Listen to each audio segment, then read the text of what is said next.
రక్త పిశాచుల వ్యవహారంలో ఒకటి కాదు రెండు కాదు అన్ని అనుమానాలే. మూగజీవాల రక్తానికి మనుషుల రక్తం అని స్టిక్కర్ ఎందుకు వేశారు?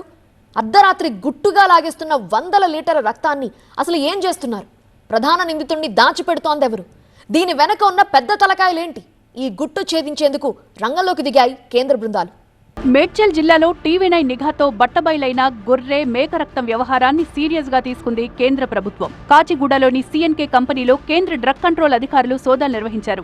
ఈ సోదాల్లో 1000 లీటర్ల గొర్రె రక్తం ప్యాకెట్లను అధికారులు సీజ్ చేశారు. హర్యానాలోని పాలీ మెడిక్యూర్ కంపెనీ నుంచి ఈ రక్తం ప్యాకెట్లను తెప్పించినట్లుగా గుర్తించారు. ఈ రక్తంతో క్లినికల్ ట్రయల్స్ చేస్తున్నారని అనుమానం వ్యక్తం చేస్తున్నారు అధికారులు. ప్రస్తుతం పరారీలో ఉన్న సిఎన్కే కంపెనీ యజమాని నికేష్ కోసం పోలీసులు గాలిస్తున్నారు.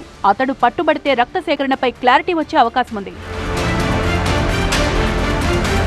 శనివారం అర్ధరాత్రి మేడ్చల్ జిల్లాలో టీవీ9తో కలిసి జాయింట్ ఆపరేషన్ నిర్వహించారు పోలీసులు. రహస్యంగా మూగజీవాల రక్తం సేకరిస్తోన్న ముఠాగుట్టు ఈ ఆపరేషన్లో రట్టయింది. కీసర పోలీస్ స్టేషన్ పరిధిలోని సత్యనారాయణ కాలనీలో గొర్రెలు మేకల నుంచి అక్రమంగా రక్తం సేకరిస్తోంది ఈ ముఠా. సోను మటన్ షాప్ లో అనేక సంవత్సరాలు ఈ దారుణమైన దందా గుట్టు చప్పుడు కాకుండా సాగిపోతోంది. జేఈఈ ఆస్పిరెంట్స్ కోసం మినీ జేఈఈ మాక్ టెస్ట్ జరగబోతోంది. తెలుగు రాష్ట్రాలకు చెందిన అందరూ జనవరి 11న ఈ మినీ జేఈఈ మాక్ టెస్ట్ కి రిజిస్టర్ చేసుకోండి. దీనిపై నిఘా పెట్టిన టీవీ9 మటన్ షాప్ లో రక్తం సేకరించి బయటకు తరలిస్తోన్న నిర్వాహకులను అరెస్టు చేయించింది. మటన్ షాప్ యజమాని సోనుతో పాటు నకిలీ వెటర్నరీ డాక్టర్ సంజయ్ ను అదుపులోకి తీసుకున్నారు. ఫ్రిడ్జ్ లో దాచిపెట్టిన దాదాపు 180 రక్తపు ప్యాకెట్లను పోలీసులు స్వాధీనం చేసుకున్నారు. మూగజీవాల నుండి అక్రమంగా సేకరించిన రక్తాన్ని ర్యాపిడో ద్వారా కాచిగూడలోని సిఎన్కే సంస్థకు తరలించినట్లు ఇప్పటికే పోలీసుల విచారణలో ఒప్పుకున్నాడు నిర్వాహకుడు సోను. బతికుండగానే గొర్రెలు మేకల నుంచి అమానుషంగా రక్తం సేకరిస్తోన్న వ్యవహారంపై డే 1 నుంచి అనేక అనుమానాలు వ్యక్తం చేస్తోంది టీవీ9. డౌట్ నెంబర్ 1, మూగజీవాల రక్తాన్ని ఎందుకు సేకరిస్తున్నారు? డౌట్ నెంబర్ 2, ఇంత గుట్టుగా రక్తం సేకరించడానికి కారణమేంటి?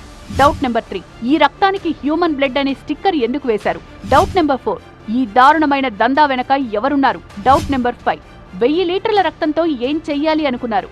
డౌట్ నెంబర్ 6, క్లినికల్ ట్రయల్స్ కోసం ఈ రక్తాన్ని వాడుతున్నారా? డౌట్ నెంబర్ 7, ఈ రక్తాన్ని మనుషులకు వాడితే పరిస్థితి ఏంటి? డౌట్ నెంబర్ 8, దందాకు హైదరాబాద్ కేంద్రమా లేక వయా హైదరాబాదా?